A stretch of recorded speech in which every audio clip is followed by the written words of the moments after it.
አሰላሙ አለይኩም ወራህመቱላሂ ወበረካቱሁ። እንደተከበራችሁ የሞቢላል ቻናል ተከታዮች እንዴት ናችሁ? ሰላም ናችሁ? አልሐምዱሊላህ እኔ ሰላም ነኝ። እናንተ እንዴት ናችሁ? ሁሉ ሰላም፣ ሁሉ መልካም፣ ከኔ ሁሉ ሰላም ነው አልሐምዱሊላህ።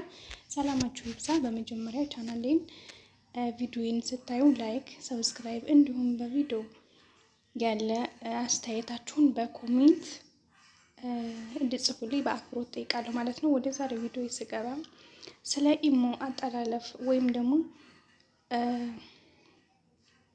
ኢሞ ለመጥለፍ በጣም ጉጉት ያለን በቃ የሆነ ሰፍ ብለን ማለት ነው። ስለ ስልክ መጠለፍ ሲባል በቃ ልክ ሩጠን እንትን የምንላለን ማለት ነው። እና ስለ ኢሞ መጠለፍ ነው እኔ የማወራችሁ ዛሬ ማለት ነው። በመጀመሪያ ጊዜ እኛ ልክ ማለት ነው እኛን ኢሞ ላይ እንዴት የሰው ስልክ መጥለፍ እንዳለብን የሚያስተምሩ ሰዎች እኛ ላይ የምንጠልፋቸው እኛ ደግሞ የጠለፍንባቸውን ሰዎች ደግሞ እንዴት የተጠለፈብንን ስልክ ማን እንደጠለፈው ማወቅ እንደምንችል ብለው ደግሞ የሚያስተምሩ ናቸው ማለት ነው። ገብቷችኋል? በመጀመሪያ ጊዜ አንድ ሰው በራሱ ኮንፊደንስ ኑሮት በራስ መተማመኑ ይዞ ለመዝለቅ ወይም ደግሞ በህይወቱ ላይ ሸካራ ነገርን ላለመፍጠር እየፈለገ ሰው የሰው ስልክ አይጠልፍም። ሀቂቃ ነው የምላችሁ፣ ውዳቂ ሰው ነው የሰው ስልክ የሚጠልፈው ማለት ነው። ለምን በሉ፣ በእውነትም እኛ በርቀት እያለ ሊሆን ይችላል ያንን የሰው ስልክ የምንጠልፈው ማለት ነው። የባላችንን የሚሆን ያኔ ፍቅረኛን በሉት ይጓደኛን በሉት፣ ግን እኮ ምንም አትደርሱም። በመጀመሪያ እኛ ታንቆጣጠረው በፊት የሚቆጣጠረው ፈጣሪ እያለ እኛ ሁለተኛ ተቆጣጣሪ ነን ብለን እንዴት ነው እኛ የምንተኛ? የሚደክመን ብዙ ነገር የሚያድርብን ሰዎች ነን አይደለም? የማይተኛው የማይደክመው ፈጣሪ የሚቆጣጠረው እሱ የሰራው ሚንዳ የሚሰጠው ተቀምጦ እኛ አንሩጥ ማለት ነው። የሰው ስልክ ለመጥለፍ የባልሽን የሚሆን ያወራ መቸገረሽ በተግባር ራሱ ቢያደርግ ማለት ነው። አንቺ አይደለሽ፣ አንቺ ነፃነትሽ ብቻ ኩራትሽ ነው። አንቺ ብቻ አትባልጊ፣ ማንም ሰገጤ ጋር አታውሪ። ሲሪየስ ሆነሽ አንድ ኑሮ ላይ ለመኖር ሞክሪ እንጂ እሱ ስለሚያደርገው ነገር አንቺ ተጠያቂ አይደለሽም። ተጠያቂው እሱ ነው አላህ ዘንድ የሚጠየቀው ማለት ነው። እዚህ እኮ ነሽ እንዴ? እዚህ እኮ ነሽ እኮ የሱ ስልክ አወራ አላወራ እኮ ምንም የምታመጪው ጉዳይ የለም። ምንም የምታመጪው ነገር የለም። ብትጠልፉ ተካታለሽ እዚሁ ድብነት ያለሽ እንጂ ማለት ነው። እሱ ግን ከሌናው ጋር ተጣልቶ ከፈጣሪው ጋር ተጣልቶ ከኑሮው ጋር ተጣልቶ የሚኖረው እሱ ተቀምጦ፣ አንቺ ምንም አታሪም። አንቺ ማን ንጹህ ነሽ እኮ ውዴ። ምን አቃጠለሽ? ምን አበገነሽ? ለምን ነገ እኮ ከሌላ ሰው ጋር መመስረት የምትችይ ሴት እንቁ ሴት ነሽ አይደለም? አንቺ ንጹህ ከሆንሽ ማለት ነው። ከማንም ጋር የማትጃጃይ፣ ከማንም ጋር የማታወሪ፣ የማንም ሽልጥልጥ መጥቶ አንቺ ላይ ምንም አይነት ነገር መጥፋት ማውራት የማይችል ቆንጆ ከሆንሽ ስለሱ አያገባሽም፣ አይመለከትሽም ማለት ነው። ደግሞ በሚገርማችሁ ነገር እኔ በተፈጥሮ የራሱ አውቃለሁኛ እኔ ባለሁበት እንትን የሆነ ታይም ላይ በዚህ የተፋቱ ባልና ሚስት አውቃለሁ ማለት ነው ውዶቼ። ወላሂ ለአዚም ነው የምላችሁ፣ ወልደዋል ራሱ። በጣም የሚያሳዝን ህይወት። በጓደኛዋ ስልክ የእሱን ስልክ ትጠልፋለች ማለት ነው።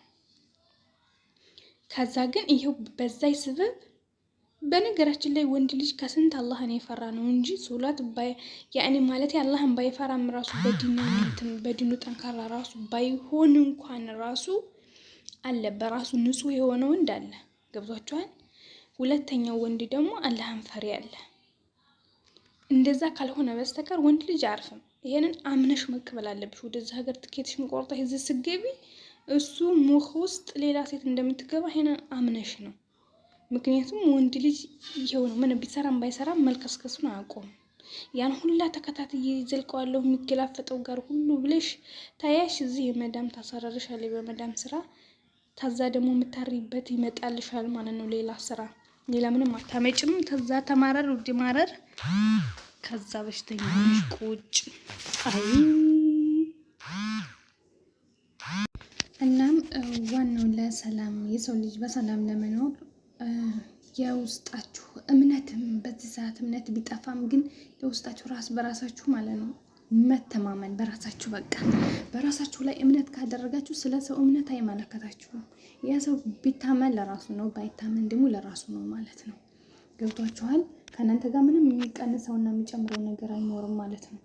ቢታመን ለራሱ ነው፣ ባይታመን ለራሱ ነው። ስለዚህ አካል እንኳን ተገኝታችሁ አገር ገብታችሁ አብራችሁ ስትኖሩ ሌላ አይነት ድርጊት ካያችሁ ዝም ብላችሁ ኑሮ አይደለም፣ ግን በትክክል በተግባር በቦታው ተገኝታችሁ የዛን ሰው ብልግናና የዛን ሰው እናንተ ጋር የሚኖረው ህይወት ፌክ መሆኑን ታወቃችሁ በተግባር ቤተሰብ ሀገር ሽማግሌ ባለበት ከሱ ጋር ሀላስ ያላችሁን ግንኙነት ማቆም፣ ቢወለድም ቢረገዝም ምንም አይነት ቻሌንጅ ላይ ብትሆኑ ሁሉንም ቻሌንጅ ከዚህ የሚበልጥ ነገር ባይኖርም ማድረግ ትችላላችሁ ማለት ነው። ለምን እዚህ ሆናችሁ የሰው እንትን አይብ መቆጣጠር በጣም ከባድ ነው። ራሳችሁን የምትጎዱት እሱን አውቃችሁትስ ምን ልታመጡ እዚህ ሆናችሁ ከሚያወራው ሴት ጋራ አወቃችሁ አላወቃችሁ እመም መጨመር እንጂ ለእናንተ ምንም የሚተክረው ነገር የለም ማለት ነው። ግን ብዙ ሰው እንደዚህ የሆነ ሲል እሰማለሁ ማለት ብዙ የሚያስተምሩ አሉ ማለት እንደዚህ አጠላለፍ ምናምን እንዴት እናንተ በራሳችን እኮ እኛም ደክሞን ታመን እኮ ነው ስራ እየሰራን ያለ ነው ማለት ነው። ስለዚህ ለራሳችሁ ሰላም እንዴት አትጨነቁም? ደግሞ ሄዳችሁ እነሱ ጋር ሄዳችሁ ደግሞ ሌላ ነገርና ሌላ ራሳችሁን በቃ የሆነ ውስጥ ለምን ታስገባላችሁ? የሚያብዱም እኮ ሴቶች እኮ አሉ። ሲሪየስ የሚያብዱ ሴቶች ራሱ አሉ። ለምን? እነ ራሳችሁ ንጹህ ከሆናችሁ በቂ ነው። እሱ ለሚያደርገው ነገር በህይወቱ ላይ እየተጫወተ ያለው በፈጣሪ ላይ ኃጢአት እየሰራ ያለው ሐራም እየሰራ ያለው እሱ ነው አይደለ? እናንተ ግን በዛ ነገር እንትን ካላችሁ ለራሳችሁ ሄዳችሁ በአይንና በጆሮአችሁ እየሰማችሁ በአይናችሁ እያያችሁ የሚደረገው ድርጊት መቼም አንድ ማጋጭ የሆነ ወንድ ምንም ቢሆን ያስታውቃል አይደለ? ስልኩን መሸሸግ ይጀምራል። ኦልሬዲ ፓስፖርት መቀየር ሊሆናል። የተለያየ ነገር በተለያየ ነገር ያንን ሰው መገምገም ትቻለሽ። ከዛ ያን ሰዓት ዱዓ ካደረግሽ ደግሞ በትክክል ያሳይሻል ማለት ነው ፈጣሪ የዛን የሰው ስራ ማለት ነው። ከዛም በኋላ በአካል እዛው እያለሽ ነው ችግር የለም ሁሉን ነገር መፈጸም ትችላለሽ። ግን እዝኩ ናችሁ ስልክ መጥለፍ የሚያቀናዘንዛችሁ ሴቶች እውነትም ህይወታችሁን ለማጥፋት እንዴ በቃ ለራሳችሁ ጤናችሁን መታወክ የፈለጋችሁ ሴቶች ናችሁ ብዬ ነው ማስበው እኔ ማለት ነው። ለምን እንደ ራሴ እኔ ንጹህ ከሆንኩኝ እኔ ለራሴ ከታመንኩኝ እኔ ለራሴ ክብር ካለኝ በቂና በቂ ነው የምለው።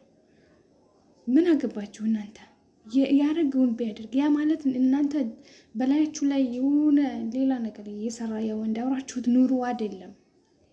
ነገር ግን ወቅትና ጊዜ ያለው በአካል ላለ ሰው ብቻ ነው። ይከብዳል። ይሄ ዝም ብሎ የፌክ ኑሮ መኖር ይከብዳል። ግን ወንድ ልጅ በባህሪው ከሌላ ሴት ጋር ሲኖር ከሌላ ሴት ጋር የሆነ ግንኙነት ካለው አብሯችሁ ሲቀመጥ ወይም አብሯችሁ ሲኖር በስነ ስርዓት ማለት ነው ያስታውቃችኋል። በዛን ታይም ላይ በእናንተ በሚመቻችሁ ኬዝ መሄድ ትችላላችሁ። ግን አሁን እያልኩ ያለሁት በርቀት ሆናችሁ የሰውን ስልክ መቆጣጠር የሰውን ስልክ መጥለፍ